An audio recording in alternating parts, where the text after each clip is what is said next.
ध्रुव जी ने समझाया, लेकिन ध्रुव जी की जो बात है सुरुचि के समझ में नहीं आई। सुरुचि ने कहा बेटा, इस प्रकार की गोल गोल बातें करने का कोई फायदा नहीं।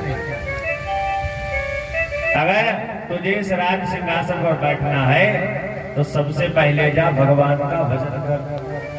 और जब भगवान का भजन करना तो भगवान से पता क्या मांगना, भगवान से कहना कि हमें मृत्यु दे दो, और मरने के पश्चात अगली बार जब तुम पैदा होना तो हमारे गर्भ से पैदा हुआ, और जब हमारे बालक बन करके आओगे तब इस सिंहासन के अधिकारी तुम बनाए जाओगे। आपने देखा होगा जिस प्रकार से आप एक सर्प को मारो और मारते समय आप उसे अधमरा छोड़ दो, तब देखो वो किस प्रकार से गरम गरम फुंकार निकालता है। ऐसा नहीं कि तुम करके देख लेंगे, ऐसा ना करना, ये सब समझने वाली चीज है। क्योंकि यहाँ के लोग बड़ा विचित्र हैं, पंडित जी जो बताएंगे उस पर फिर अमल जरूर करेंगे। ऐसा नहीं कि कहीं सर्प फंस जाए तो तुम मार मार के उसे अधमरा करके देखो कि गरम फुंकार निकालता है कि नहीं। जिस प्रकार से आप एक सर्प को मारते हैं, जब सर्प गरम गरम फुंकार निकालता है, इस प्रकार से क्रोधाग्नि में जलते हुए आज ध्रुव जी अपनी माता के पास पहुंचे। आप लोगों ने एक शब्द सुना होगा जिसका नाम है वशीकरण। वशीकरण सुना है कि नहीं? आजकल बहुत लोग एक दूसरे के ऊपर वशीकरण करवा देते कि नहीं? तो बताओ तुम लोगों को वशीकरण करने का मंत्र हम बताए थे, कल विवाह का मंत्र बताए थे कि नहीं? बहुत से लोगों ने आके पूछा था। आज तुम्हें वशीकरण का मंत्र बता देंगे। मंत्र बोलो, जिसको चाहे उसको तुम वश में कर लो। बताते हमने वशीकरण का मंत्र तुम्हें कहीं का वश में करोगे भाई, तुम्हें किसको बस में करना है जो तुम्हें वशीकरण का मंत्र चाहिए? बहुत लड़का तो बसाई बहु नहीं करिए। वशीकरण का मंत्र सबसे पता क्या है? आज आप लोगों को वशीकरण का मंत्र बताया जाए। तुलसी मीठे बचन ते सुख उपजत चहो, वशीकरण एक मंत्र है तज दे वचन कठोर। वशीकरण मंत्र क्या है? जैसे हमने आपसे प्रेम से बात की, समझो तुम हमारे बस में, और बात करते करते करते करते हमने कुछ उल्टा सीधा तुमसे कर दिया, तुरंत ही तुम हमारे बस के बाहर। वशीकरण क्या है? सामने वाले से सभ्यता पूर्वक बात करना ही वशीकरण कहलाता है। आज अगर सुरुचि ने आकर के विधिवत प्रकार से कहा होता कि बेटा तुम गोद से नीचे उतर जाओ, और तुम्हारी माँ दूसरी है, हम दूसरे हैं, हम तुम्हें सिंहासन पर बैठने नहीं देंगे, तो बताओ कोई दिक्कत होती? लेकिन सुरुचि ने क्या किया? सुरुचि ने आते ही आते उन छोटे से बालकों को उतार करके सिंहासन के नीचे फेंक दिया। अब तो रोते रोते ध्रुव जी अपनी माता के पास पहुंचे। माता ने कहा क्या हुआ? तो ध्रुव जी ने पूरी बात बताई। अच्छा, आजकल की अगर 100 माताएं होती तो मामला थोड़ा दूसरा पड़ जाता।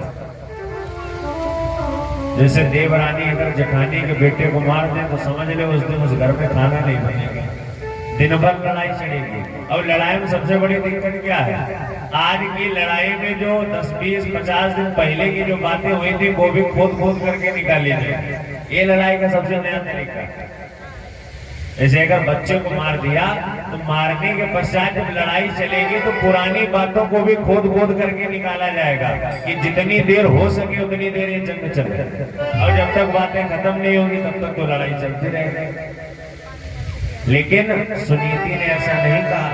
सुनीति ने कहा कोई बात नहीं, जिस प्रकार से हम तुम्हारी माँ हैं उसी प्रकार से वो भी तुम्हारी माँ है। अरे हम भी तो प्यार में तुम्हारे को मार देते हैं, तो उन्होंने भी मार दिया, तो क्या गलत कर दिया? सुनीति ने विधिवत प्रकार से समझाया, लेकिन आज ध्रुव जी के समझ में कोई बात नहीं आ रही। ध्रुव जी ने कहा माँ, मैं जितनी भी आप बातें समझा रही हैं मेरे समझ में आपकी कोई बातें नहीं समझ आ रही। क्यों? जिस प्रकार से फटी हुई छन्नी को लेकर के दूध के अंदर की गलत चीजों को नहीं निकाला जा सकता, उसी प्रकार से आपकी जो बातें हैं वो तो अच्छी हैं, लेकिन सुरुचि मैया की बातों के द्वारा जो मेरा हृदय है वो धीरे धीरे छिन चुका है। हृदय इतना विदृढ़ हो गया है कि आप ये जो अच्छी बातें बताती है मेरी समझ में नहीं आ रही, और अब तो मैया मुझे परमात्मा से ही मिलन करना है। सुनीति ने कहा ये तो अच्छी बात है, तुम वैसे भी राजगद्दी के लिए रो रहे थे, तुम जाओ भगवान के शरण में और भगवान तुम्हें ऐसी गद्दी प्रदान करेगा कि उस गद्दी के सामने सभी गद्दी छोटी लगने लगेगी। ध्रुव जी ने कहा कि आप ये तो बताओ कि हम भगवान को प्राप्त कैसे करेंगे। अब सोचो क्या ध्रुव जी ऐसे हैं जो भगवान को प्राप्त करना चाहते हैं। हम और अब साहब जो लोग हैं हम सब इसी राह में बैठे कि कब भगवान हमें मिल गए, सब भगवान को प्राप्त करना चाहते हैं। ध्रुव जी ने बार बार अपनी माता से पूछा कि आप ये बताओ भगवान हमें मिलेंगे कैसे। माता जी ने बताया कि मंत्रों से जैसे सप्त सिंधु आ जाते एक कलश में है, त्यों ही भावना विमल हो तो भगवान भक्त के वश में है।